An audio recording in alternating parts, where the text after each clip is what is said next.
I want you to take a breath with me.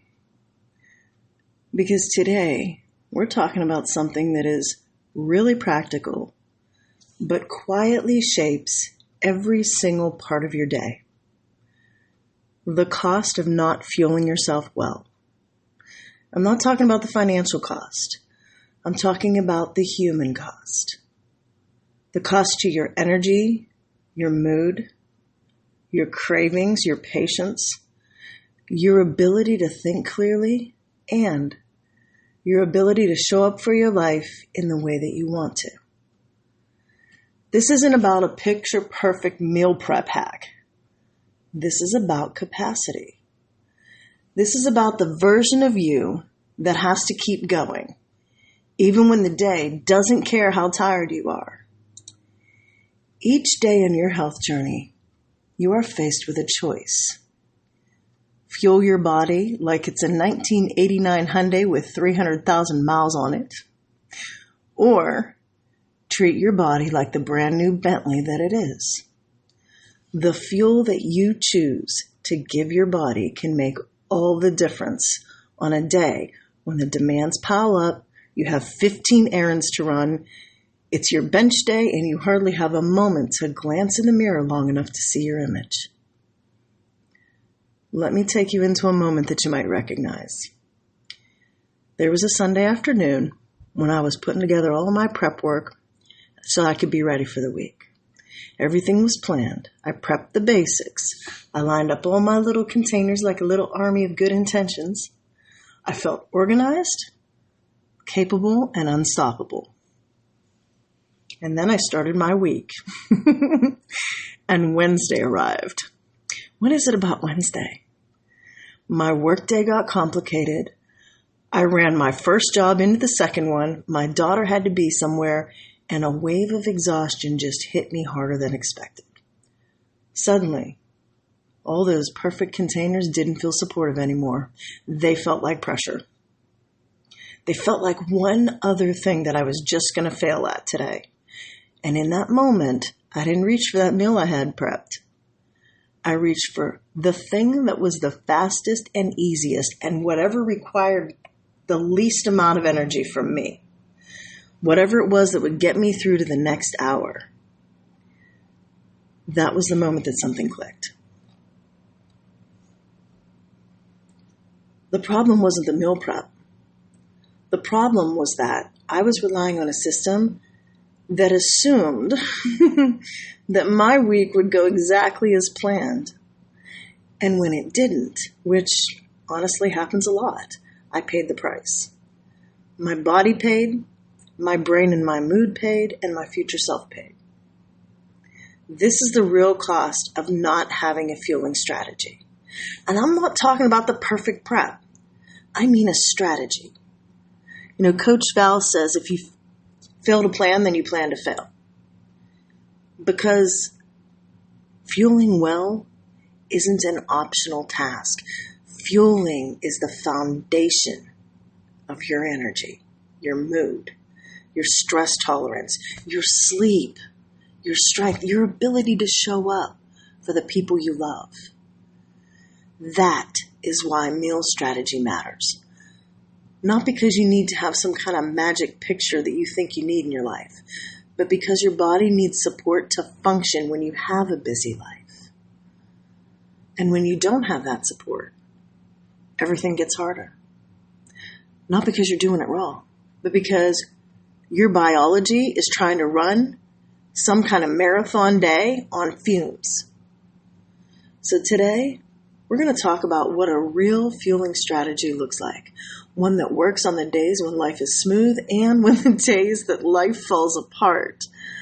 One that respects your time, your energy, and your very real responsibilities. One that can help you feel steady instead of scattered, no matter what kind of bomb gets dropped in the middle of your schedule during the day. Because you deserve a way to eat that supports your life, not one that collapses under it. Welcome to episode 55 of Making Mel Health in the Hustle. This podcast is a place where motherhood meets muscle, ambition meets exhaustion, and figuring out how to prioritize my health journey into the insanely beautiful chaos of a busy life is what I talk about. Some days it'll look messy, and other days flawless. But no matter what kind of day I'm having, I can assure you, I will tell the truth and do my best to give you some good ideas and insight to help you prioritize your own journey. So let's talk about why fueling matters more than meal prep. Most people think that the hard part is cooking, but the real challenges show up long before you ever touch a pot or a pan. By the time evening hits, your brain is tired. You've made hundreds of decisions all day long. Your patience is thin, your energy's low, and your body just needs something quick that doesn't require effort. When you don't have a plan, that's when cost shows up. Not just in what you eat, but in how you feel after you eat. You may notice an energy dip, or your mood shifts and cravings take over. You know that foggy, heavy feeling that makes the rest of your night feel harder than it needs to be? That is often a result of poor fueling, which can be the result of insufficient fuel and life getting lifey. None of this is about discipline or some kind of personal defect. It is simply about what happens when busy life meets empty tank. Fueling well is really about giving your body enough support to get through the day without crashing. And here's the science of food in our bodies in a simple mathematical term. Stable blood sugar equals stable mood. Enough protein equals fewer cravings. Enough calories equals better stress tolerance. Regular meals equal better sleep. Balanced meals equal consistent energy. Nourishment equals better emotional regulation. Food can fuel and heal the body depending on the choices we make. And this is about biology, not willpower. So the question becomes, how do we get the fuel in our bodies that it needs in a way that doesn't add more pressure or tasks to our already full plate? Recipes are great when you have the time and the space, but anchors are the thing that's going to carry you when you don't have time, space, or ability to follow through with those best laid plans. Anchors simplify the moment. They are the backup plan. They help you avoid the spiral of standing in front of the fridge wondering what to make, or taking that quick swing through the drive-thru because you already know that anything at home is going to cost entirely too much to make today. Anchors are not fancy or complicated. They are simply reliable.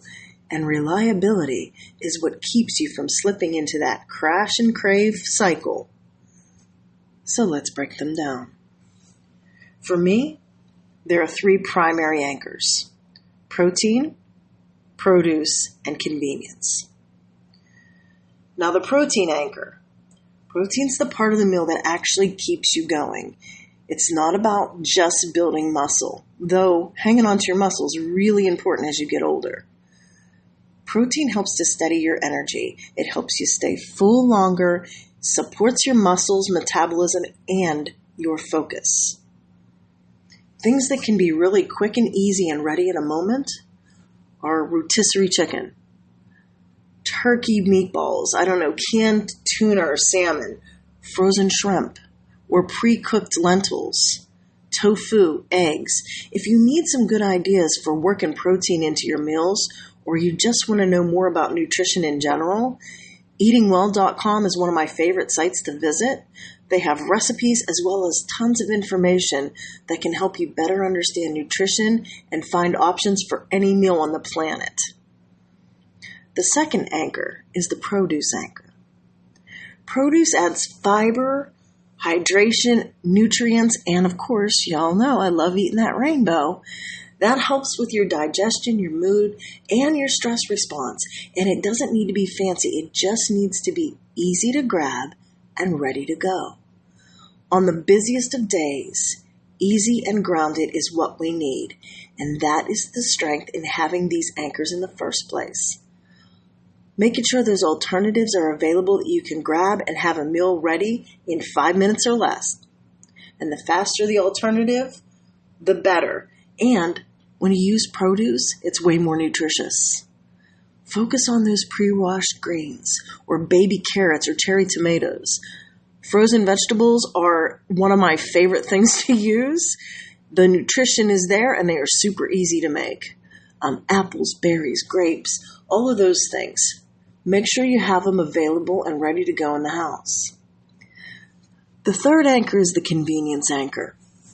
And this is the piece that keeps you from skipping meals or grazing all night. It rounds out the plate and makes the meal feel complete without adding work. And at the end of the day, the last thing you want to do is add work. Microwave rice, whole grain bread, tortillas or wraps, hummus, pre-made salsa or bagged slaw, potatoes. Have some low-calorie, tasty sauces and vinegars and seasons available so you can sprinkle, splash, or season. Accessorize your meals. When you have these three anchors in place, you are not scrambling. You're supported.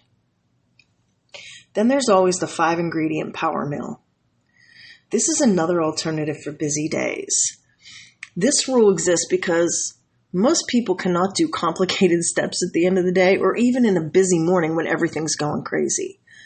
5 ingredients, 10 to 15 minutes, nothing extra. These meals can keep your energy steady and help you avoid the highs and lows that make it harder. If you haven't experimented with bowls yet, I highly recommend them. They're one of my staples. They're one of the easiest possibilities, and you can put every color in the rainbow in your bowl, and it's beautiful. If you need ideas, there are several online options. If you look at social media, I really enjoy Studio Era by Madeline Raskin. She's funny, she's quirky, and she has some really tasty and nutritious options. And if you want some other alternatives, check out fitfoodiefinds.com or loveandlemons.com. I love both of these sites. They have some great ideas and really nutritious options. Then, of course, one of our other hacks is the 10-minute grocery map. I just want to talk about the grocery store for a second. Walking into the grocery store without a plan usually means spending way more money than you have and coming home with way less fuel. Choose your anchors ahead of time. Or do what I do and order everything online. I am the queen of the pickup grocery. It makes my whole week easier, and it's easy on my budget. I never go over because everything is pre-decided. Once those anchors are in your cart, if you are a grocery store walker, you've already removed most of the decisions that you'd normally face during the week. If you love that grocery store, here's the map you want to follow. Pick your proteins, pick your produce, pick your convenience. Walk through those 3 anchor zones first in the store. Then everything else is optional. And you can skip options. You can't skip anchors. This is how you're going to protect your energy and your budget. I want you to take a minute and think about one meal that always works for you, even on your most exhausted day. Think about what makes it reliable. Where do you feel the cost when you don't feel well? Is it your energy, your mood, your cravings, maybe your patience? If you could take one decision off your plate this week, what would it be? And if you imagine yourself as someone who prioritizes fueling because you know it changes everything, what would you choose right now? Your body doesn't need perfection. It needs nourishment. It needs stability and support.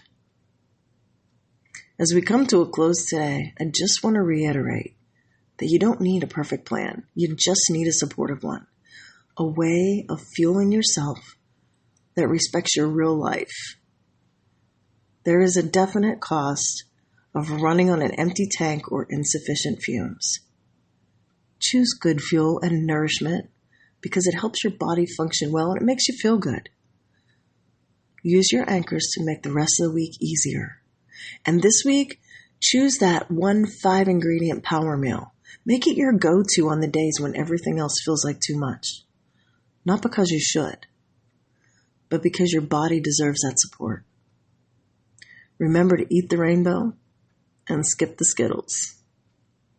Until next time, onward and upward, my friends.